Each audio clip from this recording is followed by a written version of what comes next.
YouTube Studio working well for me, and my Discord audio is turned all the way up. Now I can hear you. Not sure what that was about. Yeah, sometimes obviously with Discord you may find that you're unable to hear me. That is sometimes the case. I don't know why. I'm not too familiar with Discord. Sometimes that can be the case. 1:32 p.m. in Miami. Well, of course, I mean, you have the same time zone as New York. And it is a good time zone, I can't lie. Miami time zone, East Coast. I like the time zone of trading at 9:30 a.m. It definitely gets you in that, what do you call it? Routine. You get in that routine. So everything, usually you've made your money, or even if you took a loss, you're done for the day with the trading side of things by the time you get to around 11 a.m. because, well, 11:30 a.m. you're done pretty much, because usually we never really trade the PM session that often. It's kind of rare that we do trade the PM, but with Miami or East Coast time zone, it is generally the best, because once trading's done out of the way, you can focus on other businesses, head off to the gym and sort other things out as well.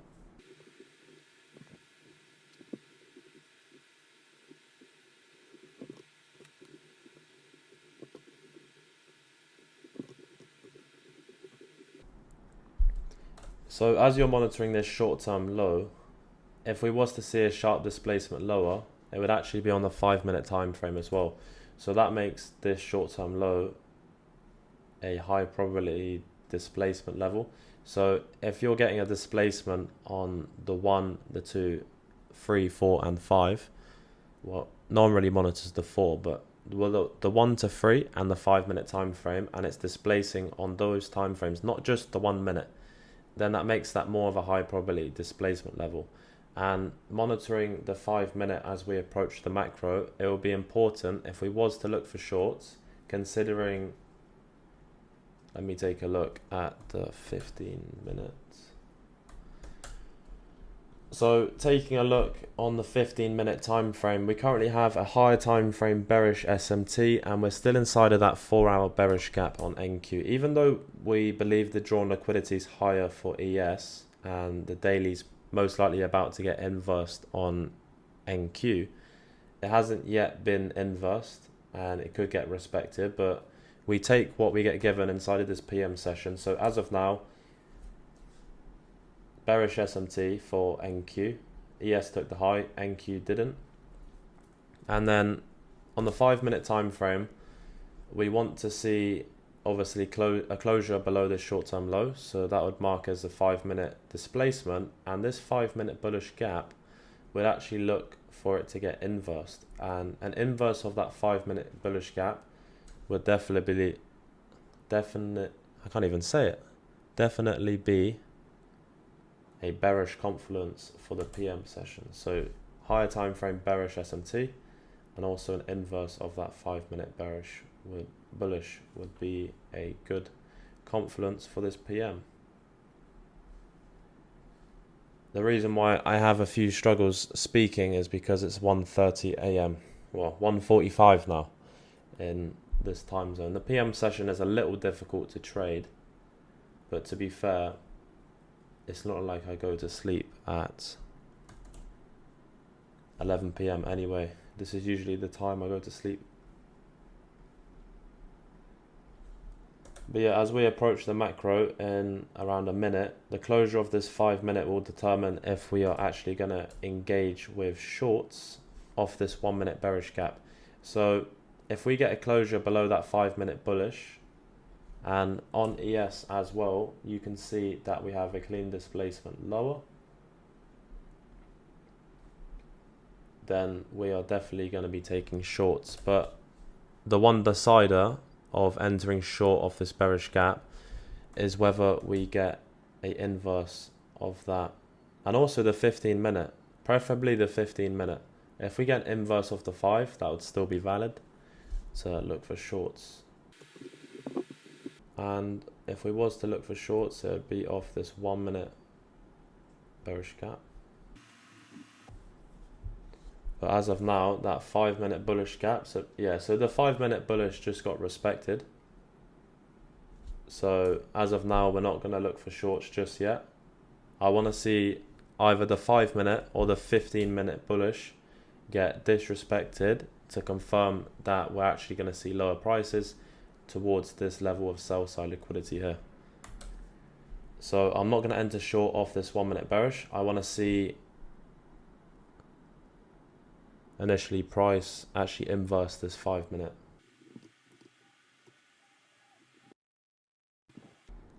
Everyone's a little bit quiet inside of this PM session. Is it because it's late for the time zone, or is that just how it is?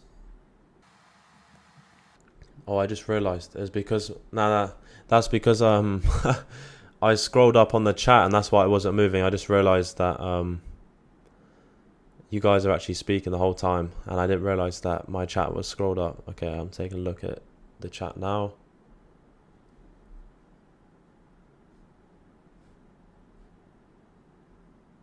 I'm in Dubai, 10:46. Yeah, Dubai's time zone's great because you get to fit all of the sessions in without it being too late or too early. So Dubai's time zone is quite good. When I was in Dubai, I quite liked trading with that time zone.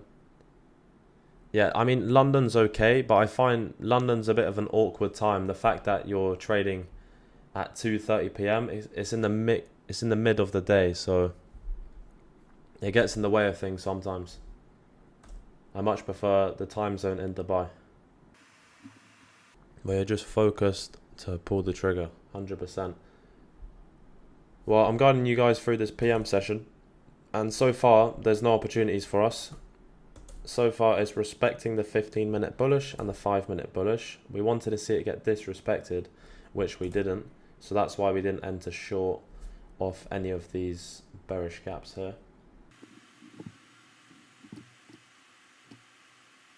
So it'll be interesting to see how this 5-minute candle closes. If it does inverse, then we will be taking that first point of entry for shorts, considering that ES is still respecting that 1-minute bearish gap.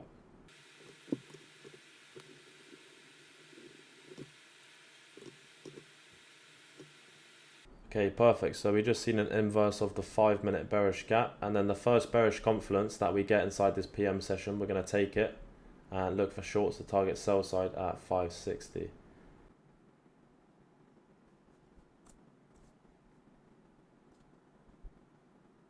So if we get a tap on this 5-minute I for value gap, running only a 12 handle stop to then target sell side for 73 points, we will then look to take that. And if we get this 1-minute bearish here, then I'll definitely be taking this 1-minute bearish.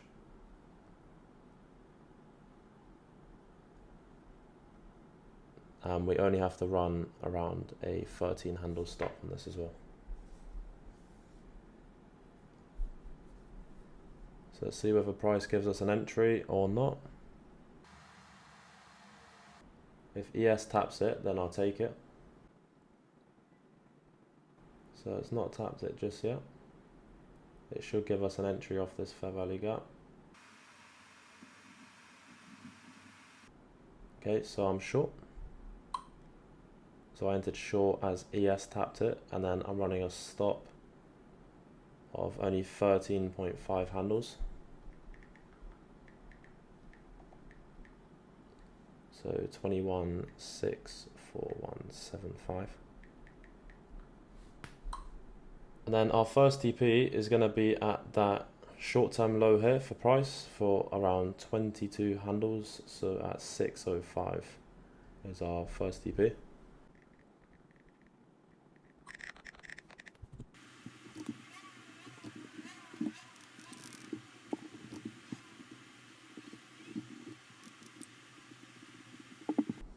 So initially, once we take this short-term low here for price, which is very close to our first TP,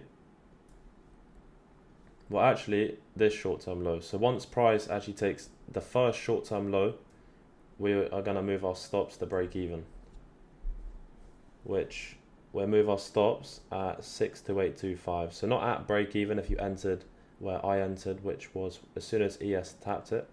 So once we take this short-term low, then we'll move stops to 62825. But so far, we're only risking 13 points, so just leave it as that for now.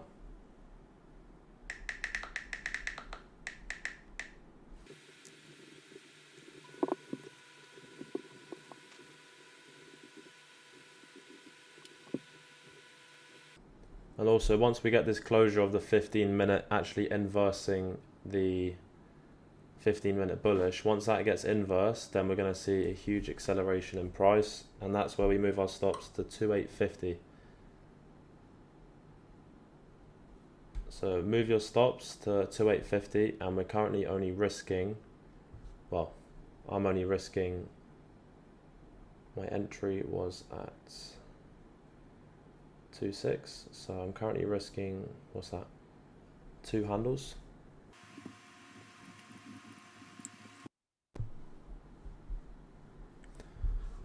Why was your entry here a I for value gap? So initially we entered as soon as, so at, what was it, 152, I believe. So ES actually tapped that 1 minute bearish gap at 151, and then we entered short. So as soon as ES tapped it, I entered short on NQ, and the stop placement was 100% valid. We ran our stop for around 13 handles, which was close to that short-term high, so way above the bearish gap.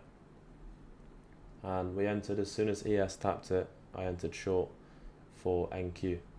And we're currently only risking 2 handles, so literally our stops are basically at break even on this trade. The reason why it's 2 handle risk is just above that short-term high.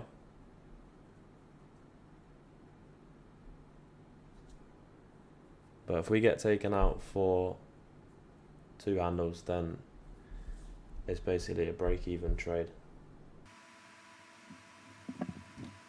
And also the reason why our stop is there is because if it goes back to where our stop is, then the 15-minute bullish will likely get respected. So we should stay around this range here in order for that 15-minute bullish to get inversed. But price looks as of now like it wants to take us out.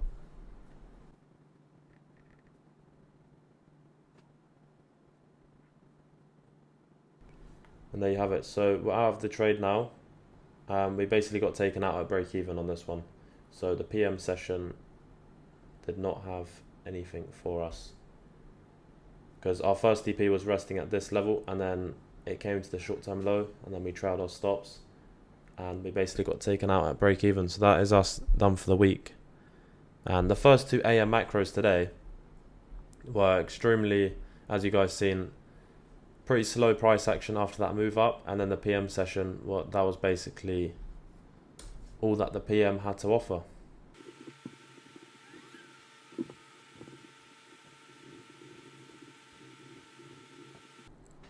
Can you explain the trade, like breakdown? So do you want me to explain the trade that we just took and the one which we just got taken out at break even?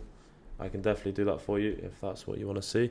Okay, so the reason for actually taking this trade is initially I was taking a look on the 15-minute time frame, which is usually what I start on prior to the macro. Let me delete this off the chart quickly.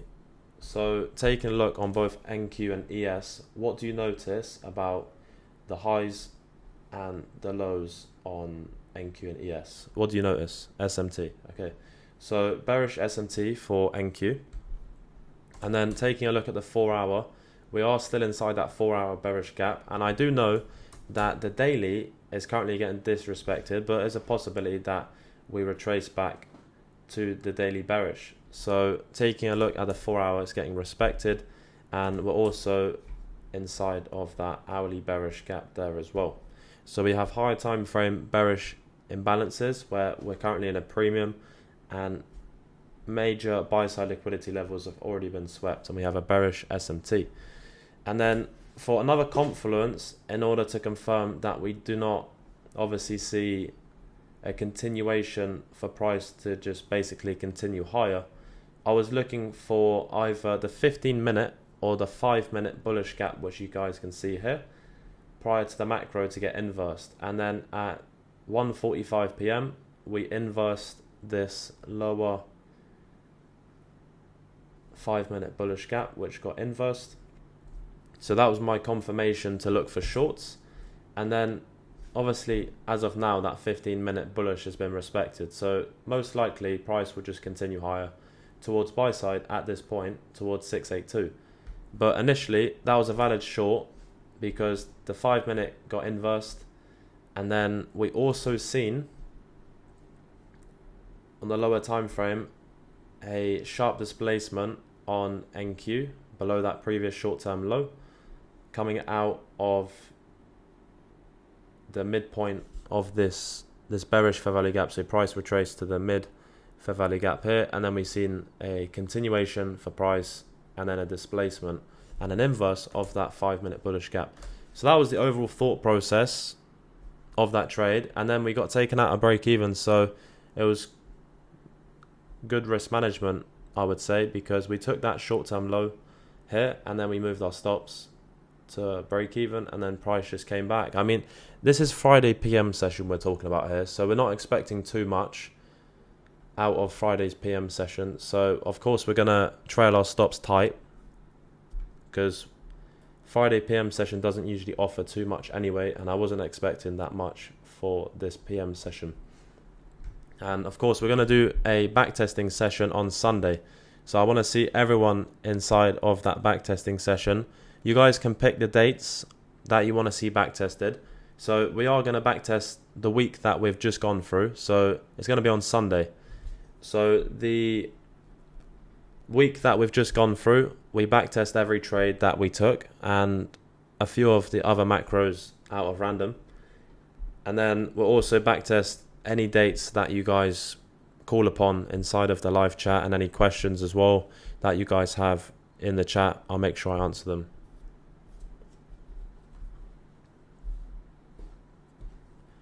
And also there's going to be a interview / Q&A which is coming out on the YouTube tonight, so stay tuned for that, unless obviously it's too late for your time zone, but that will be coming out shortly.